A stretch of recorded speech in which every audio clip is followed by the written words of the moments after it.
వికారాబాద్ జిల్లా కుల్కచర్ల మండల పరిధిలోని గిరిజన గురుకుల వసతి గృహంలో 10వ తరగతి విద్యార్థి ఆత్మహత్య యత్నం కలకలం రేపుతోంది.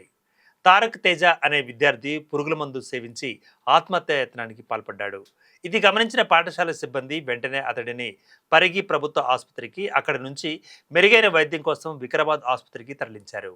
ప్రస్తుతం విద్యార్థి ఆరోగ్యం నిలకడగానే ఉన్నప్పటికీ ఈ ఘటనపై తల్లిదండ్రులు పలు అనుమానాలను వ్యక్తం చేస్తున్నారు. గత 5 ఏళ్లుగా అదే హాస్టల్లో చదువుకుంటున్న తమ కుమారుడు ఒక్కసారిగా ఆత్మహత్య యత్నానికి పాల్పడడం వెనుక తోటి విద్యార్థుల వేధింపులు, హాస్టల్ సిబ్బంది తీవ్ర నిర్లక్ష్యమే కారణమంటూ వారు ఆరోపిస్తున్నారు. ఉదయం పిల్లాడు కనిపించడం లేదని సిబ్బంది చెప్పారని, తాము పిఎస్లో ఫిర్యాదు చేయడానికి వెళుతుంటే హాస్టల్లోనే ఉన్నాడంటూ ఫోన్ చేశారని విద్యార్థి తండ్రి ఆవేదన వ్యక్తం చేశారు. సిబ్బంది అనుమానాస్పద వ్యవహారంపై ఆగ్రహం వ్యక్తం చేస్తున్న కుటుంబ సభ్యులు నిర్లక్ష్యంగా వ్యవహరించిన వారిపై కఠిన చర్యలు తీసుకోవాలని డిమాండ్ చేస్తున్నారు.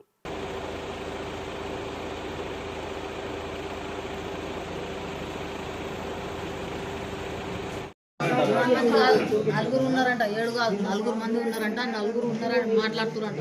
నలుగురు రోజు కొడతారంట. ఒక్క రోజు తప్పకుండా ఒక రోజు కొట్టే సార్ ఉన్నారెందుకు సార్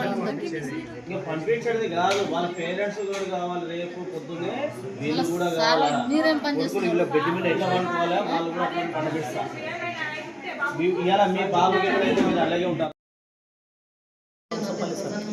కంసంపల్లి పులిచెర్లకుంట తండ. నా పేరు శ్రీను సార్. శ్రీను తారక్ తేజ నా కొడుకు సార్. అయితే 5 సంవత్సరాల నుంచి ఇక్కడనే చదువుతున్నాడు సార్. 5 క్లాస్ నుంచి 5, 6, 7, 8, 9, 10 వరకు సార్. అయితే ఇప్పుడు మంచిగా చదివాడు కదా సార్. 5, 10 క్లాస్లో పోతే సార్ మళ్ళీ పిల్లలు టార్చర్ పెట్టిందంట.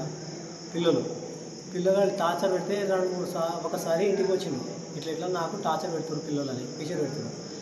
అయితే పెట్టినాక నేను ఏమైందా అంటే, నేను ఇట్లా సార్ వాళ్ళు చెప్పిన చెప్పిన విధంగా ఏమంటలేరు అని చెప్పి నాకు చెప్పే విధంగా ఒక రోజు నేను ఇంటికాడ ఉండి మళ్ళీ తోలుకొచ్చిన తర్వాత ఏం చేసాడంటే, నిన్న కాక మొన్న తోలుకొచ్చిన తర్వాత ఇక్కడ ఉన్నాడు. ఉన్న తర్వాత ఏం చేసాడు సార్ వాళ్ళు నాకు ఒకటి తర్వాత పెట్టెలు, ఆ బుక్కులు 27 బుక్కులు ఇస్తారట.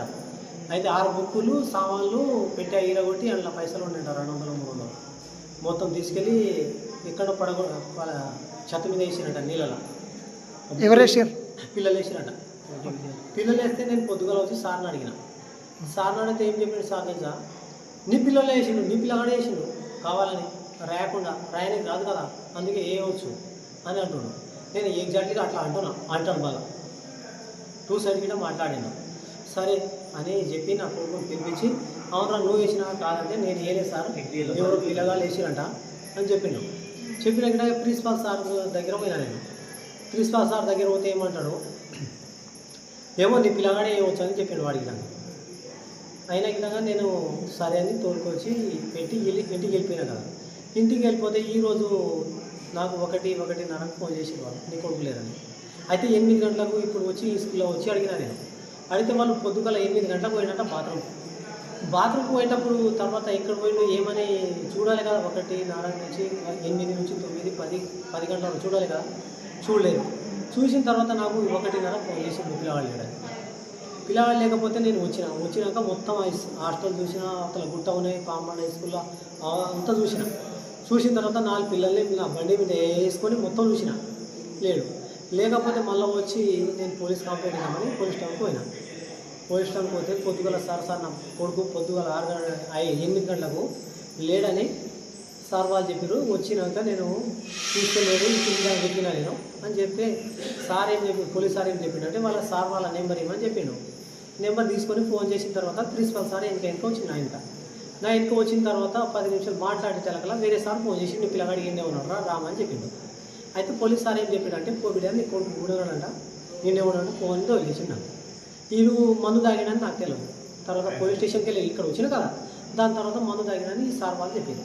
సార్ వాళ్ళు చెప్తే ఏం చేసి ఆడ పోయి కొంచెం వేరే వాళ్ళ అదే కుల్కచర్ల హాస్పిటల్ ఉంది చిన్నది, అందులో ఏమో మందు తాపించారు.